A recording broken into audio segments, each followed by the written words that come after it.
Good morning students.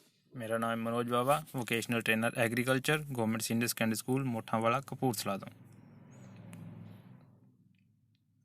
बच्चों अज असी पढ़ांगे अपने 11वीं क्लास के यूनिट 4 बारे, जिहड़ा है maintaining health and hygiene at poultry farm. मतलब कि मुर्गी फार्म उत्ते सेहत का किदां ख्याल रखना, अपनी भी मुर्गियां दी भी, ते उन्हां नूं किदां सेहतमंद बनाई रखना है। ठीक है, इत्थे आपां सब तो पहलां गल करांगे हैल्थ ते हाइजीन बारे। हैल्थ एंड हाइजीन हुंदा की है? Health is defined as a state of complete physical, mental and social being and not merely an absence of disease और इन्फर्मिटी। मतलब कि हैल्थ सिर्फ एक बीमारी लगनी नहीं हुंदी जां किसी पासों कमज़ोर होना नहीं हुंदा। हैल्थ का मतलब है कि साडा फिजिकल, साडा सरीरक, दिमागी ते समाजिक तौर दे उत्ते असीं किद्दां आ, ਅਸੀਂ ਪੂਰੇ ਫਿੱਟ ਹੈਗੇ ਆ ਕਿ ਨਹੀਂ, ਉਹਨੂੰ ਕਹਿੰਦੇ ਆ health. Hygiene refers to the condition and practices that help to maintain health. ਮਤਲਬ ਕਿ ਇਸ ਹੈਲਥ ਨੂੰ ਬਣਾਏ ਰੱਖਣ ਲਈ ਜਿਹੜੀਆਂ ਆਪਾਂ ਰੋਜ਼ ਪ੍ਰੈਕਟਿਸਿਸ ਕਰਦੇ ਹਾਂ, ਰੋਜ਼ ਆਪਾਂ ਜਿੱਦਾਂ ਦੇ ਵਾਤਾਵਰਨ 'ਚ ਰਹਿੰਦੇ ਹਾਂ, ਕੰਡੀਸ਼ਨਸ 'ਚ ਰਹਿੰਦੇ ਹਾਂ, ਉਹਨੂੰ ਕਹਿੰਦੇ ਆ ਹਾਈਜੀਨ। ਠੀਕ ਹੈ, ਜਿੱਦਾਂ ਫੋਟੋ ਦੇ ਵਿੱਚ ਦਿਖਾਇਆ ਗਿਆ ਹੈ, ਬੱਚਾ ਕਿੱਦਾਂ ਹੱਥ ਧੋ ਰਿਹਾ ਆ, ਇਸੇ ਤਰ੍ਹਾਂ ਰੋਜ਼ ਹੱਥ ਧੋਣੇ, ਨਹਾਉਣਾ, ਬਰਸ਼ ਕਰਨਾ, ਸਾਫ ਸੁਥਰੇ ਰਹਿਣਾ, ਇਹ ਸਾਡੀ ਹਾਈਜੀਨ ਹੈ। ਮਤਲਬ ਕਿ ਆਪਾਂ ਸਿਹਤਮੰਦ ਰਹਿਣ ਲਈ ਇਹ ਕੰਮ ਆਪਾਂ ਕਰਦੇ ਹਾਂ, ਇਹ ਪ੍ਰੈਕਟਿਸਿਸ ਕਰਦੇ ਹਾਂ ਆਪਾਂ। ਠੀਕ ਹੈ ਨਾ, ਇਹ ਤਾਂ ਹੋਈ ਆਪਣੀ ਗੱਲ। ਅਤੇ ਪੋਲਟਰੀ ਫਾਰਮ ਦੇ ਉੱਤੇ ਮੁਰਗੀਆਂ ਦੇ ਹੈਲਥ ਅਤੇ ਹਾਈਜੀਨ ਦੀ ਕੀ ਇੰਪੋਰਟੈਂਸ ਆ, ਇਹ ਸਮਝੋ ਪਹਿਲੇ। ਹੈਲਪਸ ਇਨ ਹੈਲਦੀ ਪ੍ਰੋਡਕਸ਼ਨ, ਮਤਲਬ ਕਿ ਜੇ ਆਪਾਂ ਉਹਨਾਂ ਨੂੰ ਜਿੰਨੇ ਉਹ ਹੈਲਦੀ ਹੋਣਗੇ ਉਨੀ ਉਹਦੀ ਹੈਲਦੀ ਪ੍ਰੋਡਕਸ਼ਨ ਹੋਏਗੀ। ਮਤਲਬ ਜੇ ਆਪਾਂ ਉਹਨੂੰ ਬਰੋਇਲਰਸ ਨੇ ਉਹ ਵਧੀਆ ਭਾਰ ਵਾਲੇ ਹੋਣਗੇ, ਵਧੀਆ ਸਿਹਤਮੰਦ ਹੋਣਗੇ, ਅਤੇ ਜਿਹੜੇ ਐਗ ਵਾਲੇ ਨੇ ਉਹ ਵਧੀਆ ਐਗ ਦੇਣਗੇ। ਠੀਕ ਹੈ ਨਾ, ਇਹ ਹੈਲਦੀ ਪ੍ਰੋਡਕਸ਼ਨ ਹੋਏਗੀ। Helps in production of good quality of eggs, ਜੋ ਆਪ ਸਿਹਤਮੰਦ ਹੋਣਗੇ ਅਤੇ ਵਧੀਆ ਕੁਆਲਿਟੀ ਦੇ ਐਗ ਅੱਗੇ ਸਾਨੂੰ ਦੇਣਗੇ। Helps in ਡਿਕਰੀਜ਼ਿੰਗ the cost of medical care, ਜੇ ਆਪਾਂ ਉਹਨਾਂ ਦੀ ਸਿਹਤ ਦਾ ਖਿਆਲ ਰੱਖਾਂਗੇ ਅਤੇ ਉਹ ਜਿਹੜੀ ਸਾਡੀ ਪੈਸੇ ਲੱਗਣੇ ਨੇ ਉਹਨਾਂ ਦੇ ਮੈਡੀਕਲ ਕੇਅਰ ਦੇ ਵਿੱਚ, ਉਹ ਘੱਟ ਜਾਣਗੇ। ਹੈਲਪਸ ਇਨ ਇਨਕਰੀਜ਼ਿੰਗ ਪ੍ਰੋਫਿਟਸ, ਜੇ ਉਹ ਘੱਟ ਜਾਣਗੇ ਆਪਣਾ ਖਰਚਾ ਘੱਟ ਜਾਏਗਾ ਅਤੇ ਓਬਵੀਅਸ ਹੈ ਕਿ ਸਾਨੂੰ ਪ੍ਰੋਫਿਟ ਵੱਧ ਹੋਏਗਾ। Help in decrease in loss due to unnatural deaths, ਹੁਣ ਜੇ ਆਪਾਂ ਉਹਨਾਂ ਦੀ ਸਿਹਤ ਦਾ ਖਿਆਲ ਰੱਖਾਂਗੇ ਅਤੇ ਜਿਹੜੀਆਂ ਇੱਦਾਂ ਹੀ ਆਪਾਂ ਸਿਹਤ ਦੀ ਬਿਮਾਰੀ ਨਾਲ ਵੈਸੇ ਜਿਹੜੇ ਚੂਚੇ ਵਗੈਰਾ ਮਰ ਜਾਂਦੇ ਨੇ ਉਹ ਘੱਟ ਮਰਨਗੇ। ਜੇ ਉਹ ਘੱਟ ਮਰਨਗੇ ਤਾਂ ਸਾਨੂੰ ਉੱਧਰੋਂ ਹੋਣ ਵਾਲਾ ਲੋਸ ਵੀ ਘੱਟ ਜਾਏਗਾ। ਠੀਕ ਹੈ ਨਾ, ਚਲੋ ਆਪਾਂ ਪਹਿਲਾ ਸੈਸ਼ਨ ਆਪਣਾ ਸ਼ੁਰੂ ਕਰਦੇ ਹਾਂ। ਯੂਨਿਟ 4 ਦਾ ਹੈਗਾ common poultry disease and their management. ਸਭ ਤੋਂ ਪਹਿਲਾਂ ਆਪਾਂ ਗੱਲ ਕਰਾਂਗੇ disease. What is disease? Disease ਕੀ ਹੁੰਦੀ ਹੈ? Any condition that result in deviation from normal function, ਇੱਦਾਂ ਦੇ ਕੋਈ ਵੀ ਹਾਲਾਤ ਜਿਸ ਵਿੱਚ ਅਸੀਂ ਆਪਣੇ ਨੋਰਮਲ ਫੰਕਸ਼ਨ ਹੈ ਨਾ, ਜਿਹੜਾ ਸਾਡਾ ਰੋਜ਼ ਦੀ ਜ਼ਿੰਦਗੀ ਦੇ ਜਿਹੜੇ ਫੰਕਸ਼ਨਸ ਨੇ, ਰੋਜ਼ਮੱਰਾ ਦੀ ਸਾਡੀ ਜਿਹੜੀ ਆਦਤਾਂ ਨੇ, ਆਪਾਂ ਉਹ ਤੋਂ ਡੈਵੀਏਟ ਹੋ ਜਾਈਏ ਜੀ, ਉਹਨਾਂ ਤੋਂ ਮਤਲਬ ਕਿ ਅਲੱਗ ਕਰਨ ਲੱਗ ਜਾਈਏ। ਜਿਵੇਂ ਆਪਾਂ ਜਦੋਂ ਬਿਮਾਰ ਹੁੰਦੇ ਹਾਂ ਆਪਾਂ ਆਰਾਮ ਕਰਨ ਲੱਗ ਪੈਂਦੇ ਹਾਂ, ਰਿਲੈਕਸ ਜੇ ਉਹ ਟਾਇਰਡ ਜੇ ਹੋ ਜਾਂਦੇ ਹਾਂ, ਹੈ ਨਾ। ਇੱਦਾਂ ਜਿਹੜੇ ਨੋਰਮਲ ਫੰਕਸ਼ਨ ਜਦੋਂ ਨਹੀਂ ਕੋਈ ਕਰ ਰਿਹਾ, ਉੱਥੋਂ ਪਤਾ ਲੱਗਦਾ ਇਹਨੂੰ ਕੋਈ ਅਸੀਂ ਬਿਮਾਰੀ ਦੇ ਨਾਲ ਇਹ ਸ਼ਿਕਾਰ ਹੈ। ਠੀਕ ਹੈ ਨਾ, ਡਿਜ਼ੀਜ਼ ਦੋ ਤਰ੍ਹਾਂ ਦੀਆਂ ਨੇ, ਇੱਕ ਹੁੰਦੀ ਹੈ ਵਾਇਰਲ ਅਤੇ ਦੂਜੀ ਹੈ ਬੈਕਟੀਰੀਅਲ। ਵਾਇਰਲ ਡਿਜ਼ੀਜ਼ ਕਿਹੜੀਆਂ ਨੇ ਜਿਹੜੀਆਂ ਮੁਰਗੀ ਫਾਰਮ ਦੇ ਮੁਰਗੀਆਂ ਨੂੰ ਲੱਗਦੀਆਂ ਨੇ? ਪਹਿਲੀ ਹੈ ਮਾਰੈਕਸ ਡਿਜ਼ੀਜ਼, ਦੂਜੀ ਹੈ ਰਾਨੀਖੇਤ ਡਿਜ਼ੀਜ਼ ਜਿਹਨੂੰ ਨਿਊਕੈਸਲ ਡਿਜ਼ੀਜ਼ ਵੀ ਕਿਹਾ ਜਾਂਦਾ ਹੈ, ਇਨਫੈਕਸ਼ੀਅਸ ਬਰਸਲ ਡਿਜ਼ੀਜ਼ ਜਿਹਨੂੰ IBD ਕਹਿੰਦੇ ਨੇ, infectious bronchitis, fowl pox, inclusion body hepatitis, infectious viral arthritis, egg drop syndrome. ਇਹ ਕੁਛ ਨੇ ਵਾਇਰਲ ਡਿਜ਼ੀਜ਼। ਅੱਗੇ ਨੇ ਬੈਕਟੀਰੀਅਲ ਡਿਜ਼ੀਜ਼, ਇਹ ਨੇ ਪਿਊਲੋਰਮ ਐਮਫੇਟਾਈਟਸ, fowl coryza, chronic respiratory disease, fowl typhoid, fowl paratyphoid, fowl cholera and avian tuberculosis, avian paratuberculosis, coliform infection ਅਤੇ clostridial infections. ਠੀਕ ਹੈ, ਪਹਿਲਾਂ ਆਪਾਂ ਗੱਲ ਕਰਾਂਗੇ ਵਾਇਰਲ ਡਿਜ਼ੀਜ਼ ਬਾਰੇ। ਇਹਨਾਂ ਵਿੱਚੋਂ ਕੁਛ ਆਪਾਂ ਇੰਨੀਆਂ ਸਾਰੀਆਂ ਡਿਸਕਸ ਨਹੀਂ ਕਰ ਸਕਦੇ, ਕੁਛ ਇੰਪੋਰਟੈਂਟ ਨੇ ਜਿਹੜੇ ਇੰਡੀਆ ਦੇ ਵਿੱਚ ਹੁੰਦੀਆਂ ਨੇ ਉਹਨਾਂ ਬਾਰੇ ਆਪਾਂ ਜ਼ਰੂਰ ਡਿਸਕਸ ਕਰਾਂਗੇ। ਪਹਿਲੀ ਵਾਇਰਲ ਡਿਜ਼ੀਜ਼ ਹੈ ਰਾਨੀਖੇਤ ਡਿਜ਼ੀਜ਼, ਜਿਹਨੂੰ ਨਿਊ ਕੈਸਲ ਡਿਜ਼ੀਜ਼ ਵੀ ਕਿਹਾ ਜਾਂਦਾ ਹੈ। ਇਹ ਕਾਹਦੇ ਕਰਕੇ ਹੁੰਦੀ ਹੈ? Paramyxovirus. ਇਹ ਇੱਕ ਪੈਰਾਮਾਈਕਸੋ ਵਾਇਰਸ ਹੈ, ਉਹਦੇ ਕਰਕੇ ਹੁੰਦੀ ਹੈ। It is one of the most ਡਿਜ਼ੀ ਡਿਜ਼ੀਜ਼ ਆਫ ਪੋਲਟਰੀ। ਇਹ ਇੱਕ ਬਹੁਤ ਭਿਆਨਕ ਬਿਮਾਰੀ ਆ ਪੋਲਟਰੀ ਦੀ, ਅਤੇ ਇਹ ਬਹੁਤ ਹਾਈ ਰੇਟ 'ਤੇ ਜਿਹੜਾ ਆ ਇਹ 'ਚ ਮਰਨ ਵਾਲਿਆਂ ਦੀ ਗਿਣਤੀ ਬਹੁਤ ਹਾਈ ਰੇਟ 'ਤੇ ਚੱਲ ਜਾਂਦੀ ਹੈ। Chicken is the natural host, but vast majority of birds are susceptible to infection including ducks and turkey. ਠੀਕ ਹੈ ਨਾ, ਬਤਖ ਵਗੈਰਾ 'ਚ ਇਹ ਵੀ ਹੋ ਜਾਂਦੀ ਆ, ਪਰ ਇਹਨਾਂ ਦਾ ਮੇਨ ਹੋਸਟ ਕਿਹੜਾ ਆ, ਨੈਚੁਰਲ ਹੋਸਟ ਜਿਹੜਾ ਹੈਗਾ ਉਹ ਚਿਕਨ ਹੀ ਹੈ, ਚੂਚਾ ਹੀ ਹੈ। ਠੀਕ ਹੈ, ਅੱਗੇ ਆਪਾਂ ਗੱਲ ਕਰਾਂਗੇ ਇਹਨਾਂ ਦੇ ਸਿੰਪਟਮਸ ਕਿਹੜੇ ਕਿਹੜੇ ਹੁੰਦੇ ਨੇ। ਡਿਪਰੈਸ਼ਨ ਹੋ ਜਾਂਦੀ ਹੈ, ਪ੍ਰੋਸਟ੍ਰੇਸ਼ਨ ਮਤਲਬ ਕਿ ਨਾ ਜਿੱਦਾਂ ਝੁੱਕ ਕੇ ਬਹਿ ਜਾਣਾ ਅੱਗੇ ਨੂੰ, ਅਤੇ ਜਿਵੇਂ ਮੁਸਲਮਾਨ ਵਗੈਰਾ ਸਜਦਾ ਵਗੈਰਾ ਕਰਦੇ ਨੇ ਨਾ, ਉਸ ਤਰ੍ਹਾਂ ਝੁੱਕ ਕੇ ਬਹਿ ਜਾਣਾ। ਲੋਸ ਆਫ ਐਪੇਟਾਈਟ, ਭੁੱਖ ਨਹੀਂ ਲੱਗਣੀ। ਗ੍ਰੀਨਿਸ਼ ਯੈਲੋਇਸ਼ ਡਾਇਰੀਆ, ਉਲਟੀ ਕਰਨੀ, ਹਰੇ ਰੰਗ ਦੀ ਜਾਂ ਪੀਲੇ ਰੰਗ ਦੀ ਉਹਨੇ ਉਲਟੀ ਕਰਨੀ। ਕਰੈਕਟਰਾਈਜ਼ਡ ਬਾਈ ਪਾਸਿੰਗ ਆਫ ਐ ਵਾਟਰੀ stool with N ਓਫੈਂਸਿਵ smell.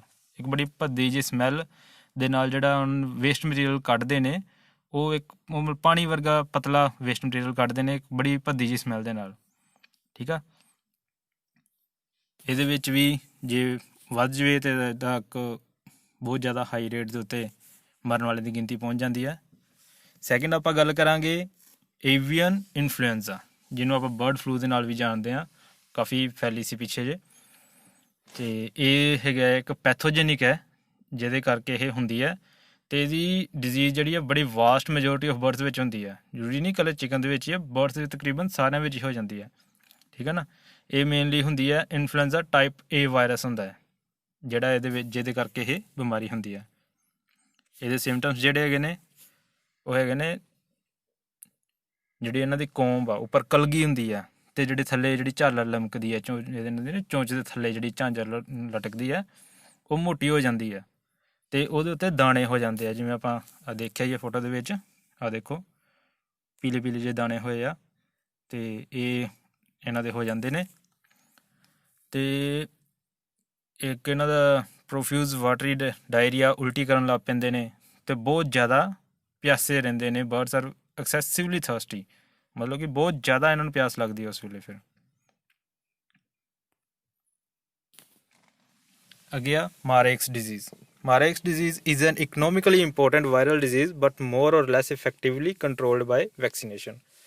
ਮਾਰੇਕਸ disease ਦਾ ਬਹੁਤ ਮਤਲਬ ਘੱਟ ਵੈਕਸੀਨੇਸ਼ਨ ਦੇ ਨਾਲ ਇਲਾਜ ਬਹੁਤ ਘੱਟ ਹੁੰਦਾ ਹੈ, ਇਸ ਲਈ ਇਹਨੂੰ ਪਹਿਲਾਂ ਹੀ ਬਚਾਅ ਹੀ ਜਿਹੜਾ ਆ ਉਹੀ ਇਹਦਾ ਇਲਾਜ ਹੈ। ਠੀਕ ਹੈ ਨਾ, ਅਤੇ ਇਹ ਹੁੰਦੀ ਕਾਹਦੇ ਕਰਕੇ ਆ? ਇਹ ਹਰਪਸ ਵਾਇਰਸ ਹੈ, ਉਹਦੇ ਕਰਕੇ ਹੁੰਦੀ ਹੈ। Chickens below 3 to 4 months are more susceptible. ਜਿਹੜੇ 3 ਤੋਂ 4 ਮਹੀਨਿਆਂ ਤੋਂ ਛੋਟੇ ਜਿਹੜੇ ਚਿਕਨਸ ਨੇ ਉਹ ਇਹਦੇ ਜ਼ਿਆਦਾ ਸ਼ਿਕਾਰ ਹੁੰਦੇ ਨੇ। ਇਹਦੇ ਸਿੰਪਟਮਸ ਦੀ ਗੱਲ ਕਰੀਏ ਤਾਂ ਸਿੰਪਟਮਸ ਇਹਦੇ ਹੈਗੇ ਨੇ ਡਲਨੈਸ, ਢਿੱਲਾਪਣ ਹੋਣਾ, ਡਿਪਰੈਸ਼ਨ ਅਤੇ ਸਡਨ ਡੈਥ ਵੀ ਹੋ ਜਾਂਦੀ ਹੁੰਦੀ ਹੈ। ਹੋਰ ਇਹਦੇ ਸਿੰਪਟਮਸ ਵਿੱਚ ਗੱਲ ਕਰੀਏ ਤਾਂ ਯੂਨੀਲੇਟਰਲ ਔਰ ਬਾਈਲੇਟਰਲ ਬਲਾਈਂਡਨੈਸ, ਮਤਲਬ ਕਿ ਇੱਕ ਅੱਖ ਤੋਂ ਜਾਂ 2 ਅੱਖਾਂ ਤੋਂ ਚੂਚਾ ਜਾਂ ਚਿਕਨ ਵਗੈਰਾ ਉਹ ਅੰਨਾ ਵੀ ਹੋ ਸਕਦਾ ਹੈ। ਇਸੀ ਵਾਇਰਲ ਡਿਜ਼ੀਜ਼। ਹੁਣ ਆਪਾਂ ਗੱਲ ਕਰਾਂਗੇ ਬੈਕਟੀਰੀਅਲ ਡਿਜ਼ੀਜ਼ ਬਾਰੇ। ਬੈਕਟੀਰੀਅਲ ਡਿਜ਼ੀਜ਼ 'ਚ ਸਭ ਤੋਂ ਪਹਿਲਾਂ ਆਪਾਂ ਗੱਲ ਕਰਾਂਗੇ ਇਨਫੈਕਸ਼ੀਅਸ ਕੋਰਾਈਜ਼ਾ ਬਾਰੇ। Infectious coryza it is highly contagious. ਇਹ ਛੂਤ ਦੀ ਬਿਮਾਰੀ ਆ, ਇਹ ਫੈਲਦੀ ਆ ਇੱਕ ਚਿਕਨ ਤੋਂ ਦੂਜੇ ਚਿਕਨ ਤੱਕ ਬੜੀ ਛੇਤੀ ਫੈਲਦੀ ਆ। ਅਤੇ acute disease of upper respiratory tract of chickens, ਮਤਲਬ ਕਿ ਇਹਨਾਂ ਦਾ ਜਿਹੜਾ ਰੈਸਪੀਰੇਟਰੀ ਟਰੈਕ ਆ ਉੱਪਰ, ਉਹ ਮਤਲਬ ਖਰਾਬ ਹੋਣ ਲੱਗ ਪੈਂਦਾ, ਉਹਨਾਂ ਨੂੰ ਸਾਹ ਲੈਣ 'ਚ ਔਖਿਆਈ ਆਉਣ ਲੱਗ ਪੈਂਦੀ ਹੈ। Turn into chronic respiration disease. ਮਤਲਬ ਕਿ ਉੱਥੇ ਨਾ ਇੱਕ ਕਹਿ ਲਓ ਕਿ ਜਿਵੇਂ ਆਪਾਂ ਕਹਿ ਲਈਏ ਨਾ ਕਿ ਸਾਨੂੰ ਅੰਗੜਾਈਆਂ ਜਿਹੀਆਂ ਆਉਂਦੀਆਂ, ਮਤਲਬ ਕਿ ਉਹਨੇ ਧੌਣ ਮਰੋੜਨੀ ਜੀ ਸ਼ੁਰੂ ਹੋ ਜਾਣੀ ਆ, ਹੈ ਨਾ, ਉਹ ਚੀਜ਼ ਹੋਣ ਲੱਗ ਪੈਂਦੀ ਆ ਰੈਸਪੀਰੇਟਰੀ ਟਰੈਕਸ ਵਿੱਚ ਉਹਦੇ ਉੱਪਰ, ਅਤੇ ਉਹਦੇ ਕਰਕੇ ਉਹਨੂੰ ਸਾਹ ਲੈਣ ਦੀ ਬਿਮਾਰੀ, ਸਾਹ ਲੈਣ 'ਚ ਮੁਸ਼ਕਿਲ ਆਉਣ ਲੱਗ ਪੈਂਦੀ, ਜਿਹਦੇ ਕਰਕੇ ਬਾਅਦ 'ਚ ਉਹਦੀ ਡੈਥ ਹੋ ਜਾਂਦੀ ਹੈ। ਸਿੰਪਟਮਸ ਇਹ ਕੀ ਆ? ਸਵੋਲਨ ਵੈਟਲਸ, ਜਿਹੜੀ ਝਾਲਰ ਆ ਚੁੰਝ ਤੋਂ ਥੱਲੇ ਜਿਹੜੀ ਹੁੰਦੀ ਹੈ ਉਹ ਫੁੱਲੀ ਹੋਈ ਹੁੰਦੀ ਹੈ, ਮਤਲਬ ਕਿ ਸੁੱਜੀ ਹੋਈ ਹੁੰਦੀ ਹੈ। ਡਾਇਰੀਆ, ਉਲਟੀ ਕਰਦੀ ਹੈ। ਰੋਟੀ ਤੇ ਜਿਹੜੀ ਉਹਦੀ ਕੰਜ਼ੰਪਸ਼ਨ ਆਫ ਫੀਡ ਆ ਤੇ ਵਾਟਰ ਆ ਉਹ ਘਟ ਜਾਂਦੀ ਹੈ ਤੇ ਉਹਦੀ ਐਗ ਪ੍ਰੋਡਕਸ਼ਨ ਦੇ ਵਿੱਚ ਬਹੁਤ ਡਰੋਪ ਆ ਜਾਂਦਾ, ਬਹੁਤ ਘਟ ਜਾਂਦੀ ਹੈ ਐਗ ਪ੍ਰੋਡਕਸ਼ਨ, ਨਾ ਮਾਤਰ ਹੋ ਜਾਂਦੀ ਹੈ।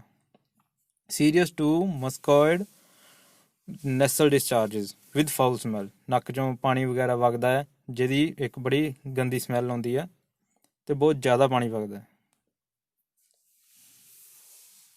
ਦੂਜੀ ਆਪਾਂ ਗੱਲ ਕਰਾਂਗੇ mycoplasmosis. Mycoplasmosis is a collective term for infectious diseases caused by microorganisms called mycoplasmas. Mycoplasmosis ਇੱਕ ਬਰੋਡ ਟਰਮ ਆ ਜਿਹਦੇ ਵਿੱਚ ਇਹਨਾਂ ਨੇ ਜਿਹੜੇ ਮਾਈਕਰੋ ਔਰਗੈਨਿਜ਼ਮਸ, ਜਿਹੜੇ ਬੈਕਟੀਰੀਆ ਦੇ ਮਾਈਕਰੋ ਔਰਗੈਨਿਜ਼ਮਸ ਨੇ ਜਿਹੜੇ ਆਪਾਂ ਨਹੀਂ ਇੱਦਾਂ ਸਾਨੂੰ ਦਿਖਦੇ, ਉਹਨਾਂ ਕਰਕੇ ਜਿਹੜੀਆਂ ਬਿਮਾਰੀਆਂ ਹੁੰਦੀਆਂ ਨੇ ਕਈ ਸਾਰੀਆਂ, ਉਹ ਸਾਰਿਆਂ ਨੂੰ ਉਹਨਾਂ ਨੇ ਇੱਕੋ ਨਾਮ ਦੇ ਦਿੱਤਾ ਮਾਈਕੋਪਲਾਜ਼ਮੋਸਿਸ। ਇਹ 'ਚ ਵੀ ਉਹੀ ਗੱਲ ਹੈ ਕਿ ਰੈਸਪੀਰੇਟਰੀ ਸਾਹ ਦੀ ਪ੍ਰੋਬਲਮ ਹੋਣੀ ਸ਼ੁਰੂ ਹੋ ਜਾਂਦੀ ਹੈ ਅਤੇ ਉਹਦੀ ਐਗ ਪ੍ਰੋਡਕਸ਼ਨ ਘੱਟ ਜਾਂਦੀ ਹੈ। ਇਹਦੇ ਵੀ ਸਿੰਪਟਮਸ ਜਿਹੜੇ ਨੇ ਉਹਦੇ ਵਿੱਚ ਆਪਾਂ ਗੱਲ ਕਰਾਂਗੇ। ਪਹਿਲੇ ਨੰਬਰ 'ਤੇ reduced egg production and higher mortality.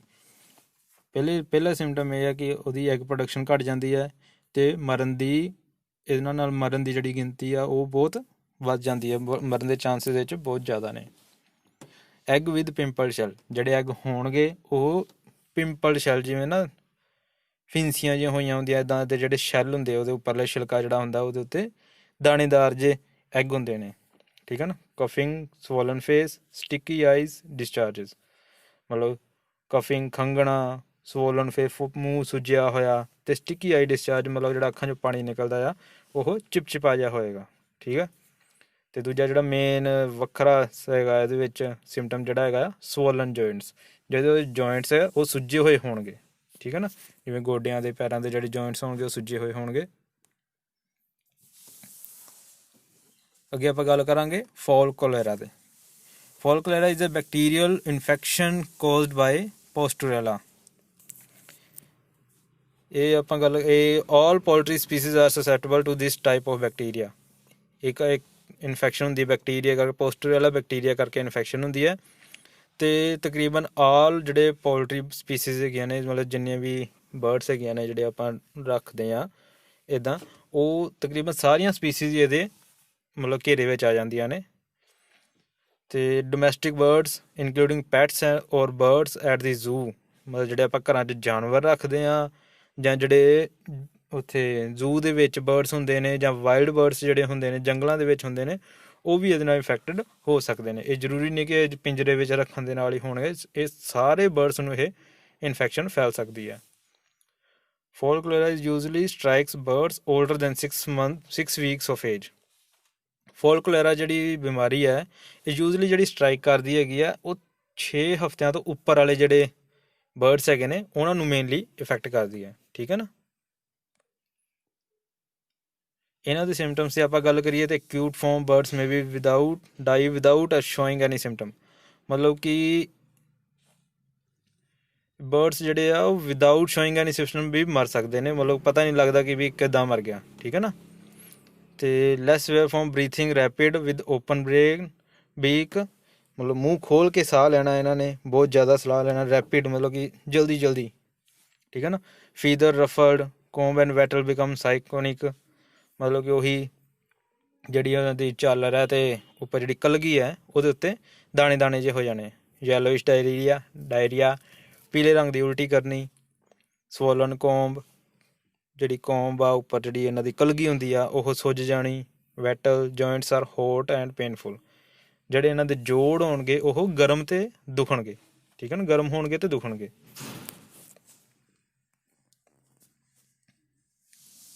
ਹੁਣ ਆਪਾਂ ਸੈਕਿੰਡ ਸੈਸ਼ਨ ਦੀ ਗੱਲ ਕਰਦੇ ਹਾਂ। ਇਹ ਹੈਗਾ ਵੈਕਸੀਨ ਬਾਰੇ, ਜਿਹੜੀਆਂ ਆਪਾਂ ਬਿਮਾਰੀਆਂ ਪੜ੍ਹੀਆਂ ਇਹਨਾਂ ਦੀ ਵੈਕਸੀਨ ਕੀ ਹੈ ਅਤੇ ਵੈਕਸੀਨੇਸ਼ਨ ਸ਼ਡਿਊਲ ਕੀ ਹੈ, ਠੀਕ ਹੈ ਨਾ। ਇਹਦੇ ਵਿੱਚ ਇਹ ਆਪਾਂ ਸੈਕਿੰਡ ਸੈਸ਼ਨ ਦੇ ਵਿੱਚ ਪੜ੍ਹਾਂਗੇ। ਸਭ ਤੋਂ ਪਹਿਲਾਂ ਆਪਾਂ ਗੱਲ ਕਰਾਂਗੇ ਵੈਕਸੀਨ ਕੀ ਹੁੰਦੀ ਹੈ। Vaccine is a biological preparation that improves immunity to a particular disease. Vaccine ਹੁੰਦੀ ਹੈ ਇੱਕ ਬਾਇਓਲੋਜੀਕਲ ਪ੍ਰੈਪਰੇਸ਼ਨ ਹੁੰਦੀ ਹੈ ਜਿਹਦੇ ਨਾਲ ਸਾਡੀ ਇਮਿਊਨਿਟੀ ਇੰਪਰੂਵ ਹੁੰਦੀ ਹੈ, ਸਾਡੀ ਸਹਿਣ ਸ਼ਕਤੀ ਇੰਪਰੂਵ ਹੁੰਦੀ ਹੈ ਕਿਸੇ ਇੱਕ ਡਿਜ਼ੀਜ਼ ਬਾਰੇ। ਅਤੇ ਵੈਕਸੀਨੇਸ਼ਨ ਕੀ ਹੁੰਦੀ ਹੈ। Vaccination is a administration material to stimulate the immune system of an individual to develop a adaptive immunity to a disease.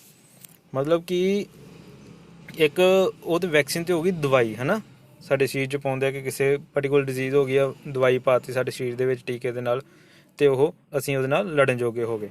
ਅਤੇ ਵੈਕਸੀਨੇਸ਼ਨ ਹੁੰਦੀ ਹੈ ਕਿ ਸਾਨੂੰ ਉਸ ਲੜਾਈ ਨਾਲ ਲੜਨ ਜੋਗੇ ਬਣਾਉਣਾ, ਮਤਲਬ ਕਿ ਸਾਨੂੰ ਅਜੇ ਬਿਮਾਰੀ ਨਹੀਂ ਹੋਈ, ਅਸੀਂ ਪਹਿਲਾਂ ਉਹਦਾ ਟੀਕਾ ਲਵਾ ਲੈਣਾ ਤਾਂ ਕਿ ਸਾਡਾ ਸਰੀਰ ਉਸ ਬਿਮਾਰੀ ਨਾਲ ਲੜਨ ਜੋਗਾ ਹੋ ਜਾਵੇ, ਠੀਕ ਹੈ ਨਾ, ਉਹਨੂੰ ਕਹਿੰਦੇ ਆ ਵੈਕਸੀਨੇਸ਼ਨ। ਪਹਿਲਾਂ ਆਪਾਂ ਗੱਲ ਕਰਾਂਗੇ ਵੈਕਸੀਨੇਸ਼ਨ ਫॉर ਬਰੋਇਲਰਸ। ਇੱਕ ਮੇਨ ਮੈਂ ਤੁਹਾਨੂੰ ਇੱਥੇ ਗੱਲ ਦੱਸ ਦੇਵਾਂ, ਵੈਕਸੀਨੇਸ਼ਨ ਬਰੋਇਲਰਸ ਵਾਸਤੇ ਅਤੇ ਲੇਅਰਸ ਵਾਸਤੇ ਦੋਨਾਂ ਵਾਸਤੇ ਵੈਕਸੀਨੇਸ਼ਨ ਸੇਮ ਆ, ਮਗਰ ਬਰੋਇਲਰਸ ਜਿਵੇਂ ਤੁਹਾਨੂੰ ਪਤਾ ਆ ਕਿ ਆਪਾਂ ਵੱਧ ਤੋਂ ਵੱਧ 1 ਮਹੀਨਾ ਜਾਂ 1.5 ਮਹੀਨਾ ਰੱਖਦੇ ਹਾਂ, ਉਸ ਤੋਂ ਬਾਅਦ ਆਪਾਂ ਮਾਰਕੀਟ 'ਚ ਉਹਨੂੰ ਸੇਲ ਕਰ ਦਿੰਦੇ ਹਾਂ, ਕਿਉਂਕਿ ਮੀਟ ਵਾਸਤੇ ਬਰੀਡਸ ਹੁੰਦੀ, ਮੀਟ ਵਾਸਤੇ ਹੁੰਦੇ ਨੇ, ਅਤੇ ਇਹਨਾਂ ਨੂੰ ਆਪਾਂ ਜ਼ਿਆਦਾ ਲੰਬਾ ਸਮਾਂ ਨਹੀਂ ਰੱਖਦੇ।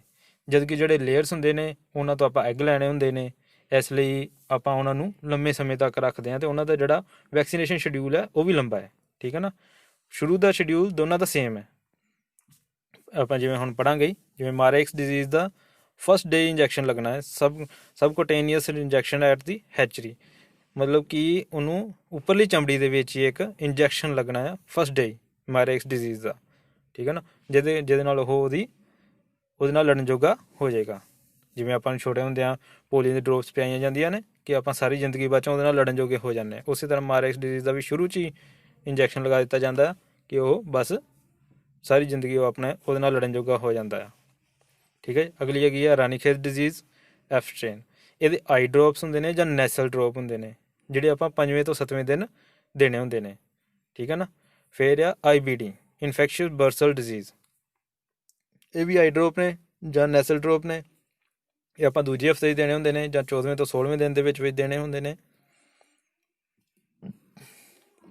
ਅੱਗੇ ਲਸੋਟਾ ਰਾਨੀਖੇਤ, ਇਹ 'ਚ ਵੀ ਆਈ ਡ੍ਰੌਪ ਹੈ ਜਾਂ ਨੈਸਲ ਡ੍ਰੌਪ ਹੈ, ਜਾਂ ਆਪਾਂ ਪੀਣ ਵਾਲੇ ਪਾਣੀ 'ਚ ਘੋਲ ਕੇ ਵੀ ਦੇ ਦਿੰਦੇ ਹਾਂ। ਇਹ 3rd ਵੀਕ 'ਚ ਦੇਣੀ ਹੁੰਦੀ ਹੈ, ਮਤਲਬ 21 ਤੋਂ 24 ਦਿਨ ਤੱਕ ਦੇ ਦੇਣੀ ਹੈ ਆਪਾਂ।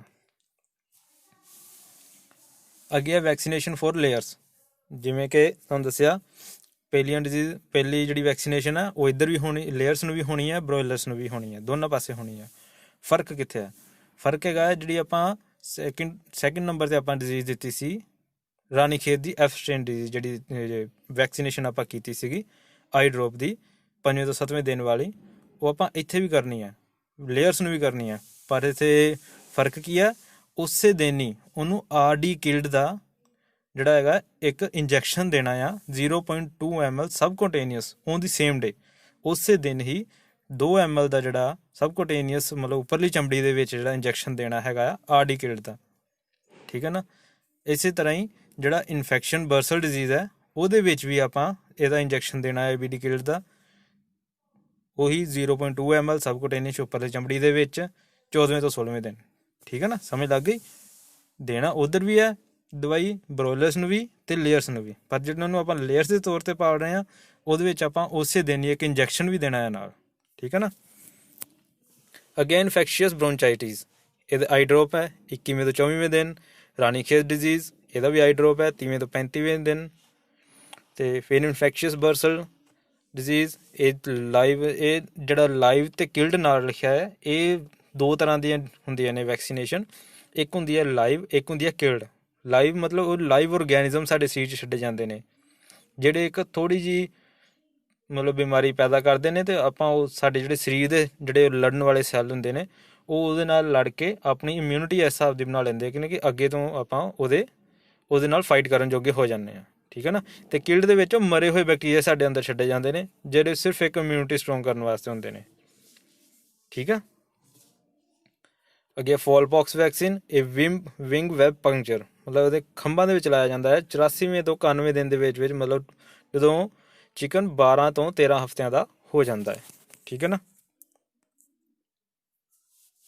ਇਹ ਸਾਡਾ ਵੈਕਸੀਨਸ ਵਾਲਾ ਸੈਸ਼ਨ। ਨੈਕਸਟ ਸੈਸ਼ਨ ਹੈਗਾ ਆ factors affecting the nutrient requirements and nutrient deficiency in poultry birds, ਮਤਲਬ ਕਿ ਉਹ ਕਿਹੜੇ ਫੈਕਟਰਸ ਨੇ ਜਿਹੜੇ ਕਿ ਪੋਲਟਰੀ ਬਰਡਸ ਦੇ ਨਿਊਟਰੀਐਂਟ, ਜਿਹੜੇ ਸਾਡੇ ਉਹਨਾਂ ਦੇ ਖਣਿਜ ਪਦਾਰਥ, ਜਿਹੜੇ ਉਹਨਾਂ ਨੇ ਪੌਸ਼ਟਿਕ ਤੱਤ ਵਗੈਰਾ ਲੈਣੇ ਨੇ, ਉਹਨਾਂ ਦੀ ਰਿਕੁਆਇਰਮੈਂਟ ਨੂੰ ਕਿਹੜੀਆਂ ਚੀਜ਼ਾਂ ਇਫੈਕਟ ਕਰਦੀਆਂ ਨੇ, ਉਹਨਾਂ ਬਾਰੇ ਆਪਾਂ ਪੜ੍ਹਾਂਗੇ ਨੈਕਸਟ ਸੈਸ਼ਨ ਦੇ ਵਿੱਚ।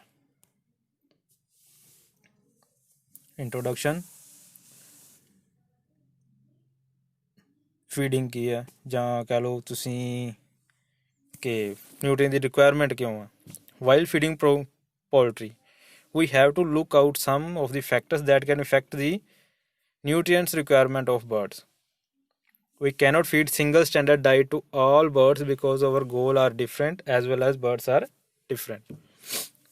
ਇਹ ਕਹਿ ਰਹੇ ਨੇ ਇੱਥੇ ਕਿ ਜਦੋਂ ਆਪਾਂ ਪੋਲਟਰੀ ਬਰਡਸ ਨੂੰ ਫੀਡ ਕਰਦੇ ਹਾਂ, ਉਹਨਾਂ ਨੂੰ ਆਪਾਂ ਖੁਰਾਕ ਦਿੰਦੇ ਹਾਂ, ਅਤੇ ਸਾਨੂੰ ਇਸ ਚੀਜ਼ ਨੂੰ ਦੇਖਣਾ ਪੈਂਦਾ ਆ ਕਿ ਆਪਾਂ ਕਿਹਨੂੰ ਦੇ ਰਹੇ ਹਾਂ, ਸਾਡਾ ਗੋਲ ਕੀ ਹੈ ਫੀਡ ਦੇਣ ਦਾ। ਠੀਕ ਹੈ ਨਾ, ਸਾਰੇ ਜਿਹੜੇ ਬਰਡਸ ਨੇ ਉਹਨਾਂ ਦੀ ਸੇਮ ਰਿਕੁਆਇਰਮੈਂਟ ਨਹੀਂ ਹੋ ਸਕਦੀ। ਤੁਸੀਂ ਆਪਣੇ ਘਰ 'ਚ ਦੇਖੋ, ਤੁਸੀਂ 6 ਮੈਂਬਰ ਹੋਵੋਗੇ, 6 ਮੈਂਬਰਾਂ ਦੀ ਖਾਣਾ ਖਾਣ ਦੀ ਜਿਹੜੀ ਰਿਕੁਆਇਰਮੈਂਟ ਆ ਉਹ ਅਲੱਗ-ਅਲੱਗ ਹੋਏਗੀ।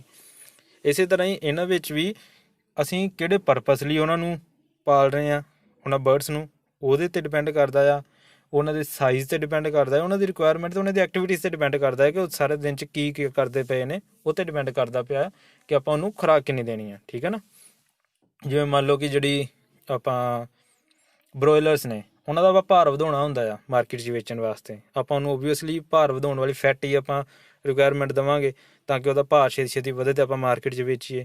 ਅਤੇ ਜਿਹਨਾਂ ਨੇ ਐਗ ਪ੍ਰੋਡਕਸ਼ਨ ਕਰਨੀ ਹੈ, ਲੇਅਰਸ ਨੇ ਜਿਹੜੇ, ਉਹਨਾਂ ਦੇ ਵਿੱਚ ਆਪਾਂ ਕੀ ਕਰਦੇ ਹਾਂ, ਉਹਨਾਂ ਨੂੰ ਆਪਾਂ ਵਧੀਆ ਕੁਆਲਿਟੀ ਦਾ ਦਿੰਦੇ ਹਾਂ ਖਾਣਾ, ਅਤੇ ਤਾਂ ਕਿ ਸਾਰੇ ਪ੍ਰੋਟੀਨਸ ਵਿਟਾਮਿਨਸ ਵਗੈਰਾ ਉਹਨੂੰ ਮਿਲਣ, ਤਾਂ ਕਿ ਜਿਹੜੀ ਐਗ ਪ੍ਰੋਡਕਸ਼ਨ ਹੋਵੇ ਉਹ ਵਧੀਆ ਹੋਵੇ। ਠੀਕ ਹੈ ਨਾ, ਇੱਕ ਲਿਸਟ ਆਫ ਫੈਕਟਰਸ, ਜਿਹੜੇ ਫੈਕਟਰਸ ਇਫੈਕਟ ਕਰਦੇ ਨੇ ਇਹਨਾਂ ਦੀ ਚਿਕਨਸ ਦੀ ਰਿਕੁਆਇਰਮੈਂਟ ਨੂੰ, ਉਹ ਹੈਗੇ ਨੇ ਜੈਨੇਟਿਕ ਫੈਕਟਰਸ। ਉਹ ਮਤਲਬ ਉਹਨਾਂ ਦੇ ਜੀਨਸ ਕਿੱਦਾਂ ਦੇ ਨੇ, ਉਹ ਕਾਹਦੇ ਵਾਸਤੇ ਨੇ। ਦੂਜਾ ਏਜ ਐਂਡ ਸੈਕਸ, ਉਹ ਮੇਲ ਹੈ ਫੀਮੇਲ ਹੈ, ਉਹਨਾਂ ਦੀ ਏਜ ਕਿੰਨੀ ਹੈ। ਪ੍ਰੋਡਕਸ਼ਨ ਏਮਸ, ਉਹਨਾਂ ਨੂੰ ਕਾਹਦੇ ਵਾਸਤੇ ਪ੍ਰੋਡਿਊਸ ਕੀਤਾ ਜਾ ਰਿਹਾ, ਕਾਹਦੇ ਵਾਸਤੇ ਪਾਲਿਆ ਜਾ ਰਿਹਾ। ਫੀਡ ਇਨਗਰੀਡੀਅੰਟ ਵੇਰੀਏਬਿਲਿਟੀ, ਜਿਹੜੇ ਉਹਦੇ ਵਿੱਚ ਇਨਗਰੀਡੀਅੰਟਸ ਨੇ, ਜਿਹੜੇ ਉਹਦੇ ਵਿੱਚ ਖੁਰਾਕੀ ਤੱਤ ਨੇ, ਉਹ ਕਿਹੜੇ ਨੇ। ਠੀਕ ਹੈ ਨਾ, ਫੀਡ ਮੈਨੂਫੈਕਚਰ ਐਂਡ ਸਟੋਰੇਜ, ਉਹ ਸਟੋਰ ਕਿੱਦਾਂ ਦੀ ਕੀਤੀ ਹੋਈ ਹੈ। ਅਵੇਲੇਬਿਲਿਟੀ ਆਫ ਨਿਊਟਰੀਐਂਟਸ, ਸਾਡੇ ਕੋਲ ਅਵੇਲੇਬਿਲਿਟੀ ਆਫ ਨਿਊਟਰੀਐਂਟਸ ਕੀ ਨੇ, ਔਰ ਮੈਟਰਨਲ ਟਰਾਂਸਫਰ ਆਫ ਨਿਊਟਰੀਐਂਟਸ। ਠੀਕ ਹੈ ਨਾ, ਅਤੇ ਇਨਵਾਇਰਮੈਂਟ ਕਿਹੋ ਜਿਹਾ ਹੈ। ਹੈਲਥ ਐਂਡ ਸਟਰੈਸ, ਉਹਨਾਂ ਦੀ ਹੈਲਥ ਕਿਹੋ ਜਿਹੀ ਹੈ। ਹਾਊਸਿੰਗ ਕਿਹੋ ਜਿਹੀ ਹੈ, ਉਹਨਾਂ ਦੇ ਘਰ ਮਤਲਬ ਜਿੱਥੇ ਰੱਖੇ ਨੇ ਉਹ ਕਿਹੋ ਜਿਹੇ ਨੇ। ਅਤੇ ਨਿਊਟਰੀਐਂਟ ਇੰਟਰ ਰਿਲੇਸ਼ਨਸ਼ਿਪ, ਨਿਊਟਰੀਐਂਟ ਦਾ ਆਪਸ 'ਚ ਜਿਹੜੇ ਆਪਾਂ ਬਣਾਈਏ ਜੋ ਆਪਾਂ ਉਹਨਾਂ ਦੀ ਫੀਡ ਬਣਾਈ ਹੈ, ਫੀਡ ਦਾ ਆਪਸੀ ਜਿਹੜੇ ਵਿਟਾਮਿਨਸ ਨੇ ਉਹਨਾਂ ਦਾ ਆਪਸੀ ਰਿਲੇਸ਼ਨ ਕਿਹੋ ਜਿਹਾ ਆ, ਕਿਹੋ ਜਿਹੀ ਫੀਡ ਬਣੀ ਹੈ, ਉਹ 'ਤੇ ਵੀ ਡਿਪੈਂਡ ਕਰਦਾ ਹੈ। ਪਹਿਲੇ ਨੰਬਰ 'ਤੇ ਗੱਲ ਕਰਾਂਗੇ ਆਪਾਂ ਜੈਨੇਟਿਕ ਫੈਕਟਰਸ ਬਾਰੇ। ਠੀਕ ਹੈ, ਡਿਫਰੈਂਟ ਸਟ੍ਰੇਨ ਔਰ ਬਰੀਡਸ of poultry have different average body size, growth rate and production levels, and will absorb and utilize nutrients from feed and with different level of efficiency. ਮਤਲਬ ਕਿ ਜਿੱਦਾਂ ਦੀ ਉਹਨਾਂ ਦੀ ਬਰੀਡ ਹੈ, breed 'ਤੇ ਡਿਪੈਂਡ ਕਰਦਾ ਹੈ ਕਿ ਉਹਨਾਂ ਦੀ ਬਰੀਡ ਕਿਹੋ ਜਿਹੀ ਹੈ, ਜਦੋਂ ਉਹਦਾ ਐਵਰੇਜ ਬੋਡੀ ਸਾਈਜ਼ ਕੀ ਹੈ, ਉਹਦੇ ਹਿਸਾਬ ਨਾਲ ਉਹਨਾਂ ਦੀ ਫੀਡ ਰਿਕੁਆਇਰਮੈਂਟ ਵੀ ਡਿਫਰੈਂਟ ਹੋਏਗੀ। ਠੀਕ ਹੈ ਨਾ, different breed different requirement, therefore they require different feed with different nutrient composition. ਉਹੀ ਸੇਮ ਗੱਲ ਕਿ ਜੇ ਡਿਫਰੈਂਟ ਉਹਨਾਂ ਦੀ ਬਰੀਡ ਹੈ, ਉਹਨਾਂ ਦੀ ਨਸਲ ਹੀ ਵੱਖਰੀ ਹੈ, ਅਤੇ ਉਹਨਾਂ ਦੀ ਨਿਊਟਰੀਐਂਟ ਰਿਕੁਆਇਰਮੈਂਟ ਵੀ ਅਲੱਗ-ਅਲੱਗ ਹੋਏਗੀ। ਠੀਕ ਹੈ ਜੀ, ਪਹਿਲਾ ਫੈਕਟਰ ਇਹ ਉਹਨਾਂ ਦੀ ਨਿਊਟਰੀਐਂਟ ਰਿਕੁਆਇਰਮੈਂਟ ਨੂੰ ਇਫੈਕਟ ਕਰਦਾ ਹੈ। ਸੈਕਿੰਡ ਨੰਬਰ 'ਤੇ ਆ ਜਾਂਦਾ age. Poultry during first 20 days of life have higher requirement for some nutrients than during the growth period. ਮਤਲਬ ਕਿ ਜਿਹੜੇ ਪੋਲਟਰੀ ਬਰਡਸ ਨੇ, ਜਿਹੜੇ ਫਸਟ 21 ਦਿਨ ਨੇ ਉਹਨਾਂ ਦੇ, ਉਹਦੇ ਵਿੱਚ ਉਹਨਾਂ ਦੀ ਨਿਊਟਰੀ ਰਿਕੁਆਇਰਮੈਂਟ ਜਿਹੜੀ ਆ ਬਹੁਤ ਜ਼ਿਆਦਾ ਆ। ਠੀਕ ਹੈ ਨਾ, ਐਜ਼ ਕੰਪੇਅਰ ਟੂ ਉਹਨਾਂ ਦਾ ਰੈਸਟ ਆਫ ਗਰੋਥ ਪੀਰੀਅਡ, ਮਤਲਬ ਕਿ ਬਾਕੀ ਉਹਨਾਂ ਦਾ ਗਰੋਥ ਪੀਰੀਅਡ ਦੇ ਇਲਾਵਾ ਜਿਹੜੇ ਫਸਟ 21 ਦਿਨ ਨੇ, ਉਹਦੇ 'ਚ ਉਹਨਾਂ ਦੀ ਨਿਊਟਰੀ ਰਿਕੁਆਇਰਮੈਂਟ ਜਿਹੜੀ ਆ ਉਹ ਜ਼ਿਆਦਾ ਹੈ। Nutrient requirement is higher for young birds mainly for higher proportional growth. ਜਿਹੜੇ ਯੰਗ ਬਰਡਸ ਨੇ, ਹੈ ਨਾ, ਉਹਨਾਂ ਦੀ ਨਿਊਟਰੀਐਂਟ ਰਿਕੁਆਇਰਮੈਂਟ ਜ਼ਿਆਦਾ ਆ, ਮੇਨਲੀ ਫॉर ਹਾਇਰ ਪ੍ਰੋਪੋਰਸ਼ਨਲ, ਮਤਲਬ ਕਿ ਵਧੀਆ ਗਰੋਥ ਕਰਦੇ ਪਏ ਨੇ ਜਾਂ ਜ਼ਿਆਦਾ ਤੇਜ਼ ਗਰੋਥ ਕਰਦੇ ਪਏ ਨੇ, ਉਹਨਾਂ ਦੀ ਰਿਕੁਆਇਰਮੈਂਟ ਵੀ ਤੇਜ਼ ਹੋਏਗੀ, ਓਬਵੀਅਸ ਹੈ। ਠੀਕ ਹੈ ਨਾ, ਅਤੇ ਅੱਗੇ ਆਪਾਂ ਗੱਲ ਕਰਾਂਗੇ ਇਨਵਾਇਰਮੈਂਟ ਦੀ। ਇਨਵਾਇਰਮੈਂਟ ਬੜਾ ਵੱਡਾ ਫੈਕਟਰ ਹੈ ਇਹਦੇ ਵਿੱਚ, ਨਿਊਟਰੀਐਂਟ ਰਿਕੁਆਇਰਮੈਂਟ ਦੇ ਵਿੱਚ। Environmental conditions like temperature have a great impact on nutrient requirement of poultry. ਜਿਹੜਾ ਟੈਂਪਰੇਚਰ ਹੈ ਉਹਦਾ ਇੱਕ ਬਹੁਤ ਵੱਡਾ ਇਫੈਕਟ ਹੈ ਨਿਊਟਰੀਐਂਟ ਰਿਕੁਆਇਰਮੈਂਟ ਆਫ ਪੋਲਟਰੀ ਦੇ ਉੱਤੇ। Since there is a reduction in feed intake in summers, all nutrients should be increased in proportion to the expected reduced feed intake। ਠੀਕ ਹੈ ਨਾ, ਮਤਲਬ ਗਰਮੀਆਂ ਦੇ ਵਿੱਚ ਉਹਨਾਂ ਦੀ ਜਿਹੜੀ ਫੀਡ ਇਨਟੇਕ ਦੀ ਜਿਹੜੀ ਹੈਗੀ ਹੈ ਕੁਆਂਟਿਟੀ ਉਹ ਘੱਟ ਜਾਂਦੀ ਹੈ as compare to other nutrients. ਠੀਕ ਹੈ ਨਾ। It is observed that both protein synthesis and breakdown of chicken and affected by high temperature and humidity। ਮਤਲਬ ਉਹਨਾਂ ਦੇ ਅੰਦਰ ਦੇ ਜਿਹੜੇ ਹੁੰਦੇ ਆ ਪ੍ਰੋਟੀਨ ਸਿੰਥੇਸਿਸ ਦੇ ਜਿਹੜਾ ਪ੍ਰੋਟੀਨ ਬ੍ਰੇਕਡਾਊਨ ਕਰਦੇ ਨੇ ਉਹ ਵੀ ਜਿਹੜੇ ਚਿਕਨ ਦੇ ਉਹ ਹਾਈ ਟੈਂਪਰੇਚਰ ਦੇ ਐਂਡ ਹਾਈ ਹਿਊਮਿਡਿਟੀ ਵਿੱਚ ਇਫੈਕਟਡ ਹੋ ਜਾਂਦੇ ਨੇ, ਮਤਲਬ ਇਫੈਕਟਡ ਹੁੰਦੇ ਨੇ, ਤਾਂ ਕਰਕੇ ਉਹਨਾਂ ਦੀ ਜਿਹੜੀ ਆ ਉਹਨਾਂ ਦੀ ਰਿਕੁਆਇਰਮੈਂਟ ਆ ਉਹ ਵੀ ਘੱਟ ਵੱਧ ਜਾਂਦੀ ਹੈ। ਠੀਕ ਹੈ ਨਾ। So when temperature increases the requirement of protein increases and for energy decreases. ਠੀਕ ਹੈ ਜੀ। ਅੱਗੇ ਆ ਹੈਲਥ। ਓਬਵੀਅਸ ਗੱਲ ਹੈ ਕਿ ਜਦੋਂ ਕੋਈ ਬਿਮਾਰ ਹੋਏਗਾ ਓਬਵੀਅਸ ਘੱਟ ਖਾਏਗਾ ਜਾਂ ਕਿਸੇ ਚੀਜ਼ ਨੂੰ ਜ਼ਿਆਦਾ ਖਾਏਗਾ ਉਸ ਚੀਜ਼ ਨੂੰ ਤੋਂ ਠੀਕ ਹੋਣ ਵਾਸਤੇ, ਹੈ ਨਾ। ਜਿਵੇਂ ਕਹਿ ਦਈਏ ਕਿ ਆਪਾਂ ਕਰੋਨਾ ਦੀ ਗੱਲ ਕਰੀਏ, ਲੋਕਾਂ ਨੂੰ ਵਿਟਾਮਿਨ ਸੀ ਖਾਣੇ ਸ਼ੁਰੂ ਕਰਤੇ ਸੀ, ਕੈਪਸੂਲ ਲੈ ਕੇ ਵੀ ਖਾਣੇ ਸ਼ੁਰੂ ਕਰਤੇ ਸੀ, ਗੋਲੀਆਂ ਲੈ ਕੇ ਖਾਣੇ ਸ਼ੁਰੂ ਕਰ ਦਿੱਤੀਆਂ ਸੀ। ਉਸੇ ਤਰ੍ਹਾਂ ਹੀ ਹੈ ਹੈਲਥ ਦੇ ਵਿੱਚ many disease condition influences the nutrient requirement. ਬਹੁਤ ਸਾਰੀਆਂ ਡਿਜ਼ੀਜ਼ ਇਹੋ ਜਿਹੀਆਂ ਨੇ ਜਿਹੜੀਆਂ ਨਿਊਟ੍ਰੀਐਂਟ ਦੀ ਰਿਕੁਆਇਰਮੈਂਟ ਨੂੰ ਇਫੈਕਟ ਕਰਦੀਆਂ ਨੇ। Infectious bronchitis virus increase the rate of vitamin A utilisation in the tissue of chickens. ਮਤਲਬ ਕਿ ਜਿਹੜੀ ਇਨਫੈਕਸ਼ੀਅਸ ਡਿਜ਼ੀਜ਼ ਸੀਗੀ, ਵਾਇਰਸ ਦੀ ਡਿਜ਼ੀਜ਼ ਸੀ ਇਨਫੈਕਸ਼ਨ ਬ੍ਰੌਨਚਾਈਟਿਸ, ਉਹਦੇ ਵਿੱਚ ਜਿਹੜੇ ਵਿਟਾਮਿਨ ਏ ਦੀ ਜਿਹੜੀ ਯੂਟੀਲਾਈਜੇਸ਼ਨ ਆ ਉਹ ਵੱਧ ਜਾਂਦੀ ਆ। ਠੀਕ ਹੈ ਨਾ। ਮਤਲਬ ਕਿ ਵਿਟਾਮਿਨ ਏ ਜ਼ਿਆਦਾ ਕੰਜ਼ਿਊਮ ਕਰਨ ਲੱਗ ਪੈਂਦੇ ਉਹਦੇ ਵਿੱਚ, ਅਤੇ ਉਹਦੀ ਰਿਕੁਆਇਰਮੈਂਟ ਵੱਧ ਗਈ, ਹੈ ਨਾ।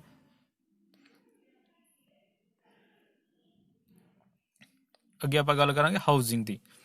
ਹਾਊਸਿੰਗ ਮਤਲਬ ਉਹਨਾਂ ਦੇ ਘਰ ਕਿਹੋ ਜਿਹਾ ਹੈ, ਟਾਈਪ ਆਫ ਹਾਊਸਿੰਗ ਕਿਹੋ ਜਿਹੀ ਉਹਨਾਂ ਦੇ ਜਿੱਦਾਂ ਦਾ ਘਰ ਹੋਏਗਾ, ਇੱਦਾਂ ਦੀ ਉਹ ਐਕਟੀਵਿਟੀ ਕਰਦੇ ਹੋਣਗੇ, ਉਸ ਹਿਸਾਬ ਨਾਲ ਵੀ ਉਹਨਾਂ ਦੀ ਫੀਡ ਰਿਕੁਆਇਰਮੈਂਟ ਦੇ ਉੱਤੇ ਫਰਕ ਪਏਗਾ। ਜਿਵੇਂ ਫਸਟ ਪੁਆਇੰਟ ਹੈਗਾ ਹੈ effect the level of activity of birds and energy requirement. ਮਤਲਬ ਕਿ ਉਹਨਾਂ ਦਾ ਐਕਟੀਵਿਟੀ ਲੈਵਲ ਕੀ ਹੈ ਅਤੇ ਉਹ ਉਹਨਾਂ ਦੀ ਐਨਰਜੀ ਰਿਕੁਆਇਰਮੈਂਟ ਦੇ ਉੱਤੇ ਇਫੈਕਟ ਕਰਦਾ ਆ। In cages there is a less physical activity. ਜਿਵੇਂ ਪਿੰਜਰੇ ਵਿੱਚ ਬਰਡਸ ਹੋਣਗੇ ਅਤੇ ਉਹਦੀ ਜਿਹੜੀ ਫਿਜ਼ੀਕਲ ਐਕਟੀਵਿਟੀ ਹੈ ਬਹੁਤ ਘੱਟ ਹੈ, ਅਤੇ ਫਿਜ਼ੀਕਲ ਐਕਟੀਵਿਟੀ ਘੱਟ ਹੈ ਇਟ ਮੀਨਸ ਉਹ ਘੱਟ ਖਾਣਗੇ। ਠੀਕ ਹੈ ਨਾ। According to Brown and MC Courtney, ਇਹਨਾਂ ਨੇ ਇੱਕ ਕਿਤਾਬ ਲਿਖੀ ਸੀ, ਉਹਨਾਂ ਨੇ ਰਿਕਮੈਂਡਡ ਕੀਤਾ ਸੀ lower dietary energy for cage bird. ਉਹਨਾਂ ਨੇ ਕਿਹਾ ਸੀ ਕਿ ਜਿਹੜੇ ਕੇਜਡ ਬਰਡ ਨੇ, ਜਿਹੜੇ ਪਿੰਜਰੇ ਦੇ ਵਿੱਚ ਰਹਿੰਦੇ ਨੇ, ਉਹਨਾਂ ਦੇ ਵਿੱਚ ਜਿਹੜੀ ਉਹਨਾਂ ਦੀ ਡਾਈਟ ਆ, ਹੈ ਨਾ, ਐਨਰਜੀ ਆ, ਉਹ ਘੱਟ ਹੁੰਦੀ ਹੈ। ਮਤਲਬ ਕਿ ਉਹ ਘੱਟ ਰਿਕੁਆਇਰਮੈਂਟ ਕਰ ਲੈਣਗੇ ਆਪਣੇ ਫੀਡ ਘੱਟ ਖਾਣਗੇ, ਕਿਉਂਕਿ ਉਹਨਾਂ ਦੀ ਸਾਰੇ ਦਿਨ 'ਤੇ ਕੋਈ ਐਕਸਰਸਾਈਜ਼ ਹੀ ਨਹੀਂ ਹੈਗੀ। ਅਤੇ ਐਜ਼ ਕੰਪੇਅਰ ਟੂ ਜਿਹੜੇ ਓਪਨ ਦੇ ਵਿੱਚ ਰੱਖੇ ਹੁੰਦੇ ਨੇ ਉਹਦੇ ਵਿੱਚ ਉਹ ਸਾਰਾ ਦਿਨ ਤੁਰਦੇ ਫਿਰਦੇ ਰਹਿੰਦੇ ਨੇ, ਉਹਨਾਂ ਦੀ ਐਕਸਰਸਾਈਜ਼ ਹੁੰਦੀ ਹੈ ਅਤੇ ਉਹਨਾਂ ਦੀ ਰਿਕੁਆਇਰਮੈਂਟ ਵੀ ਜਿਹੜੀ ਹੈ ਜ਼ਿਆਦਾ ਹੋਏਗੀ। Caged birds requires more vitamin B12 to prevent leg weakness and nervous disorder।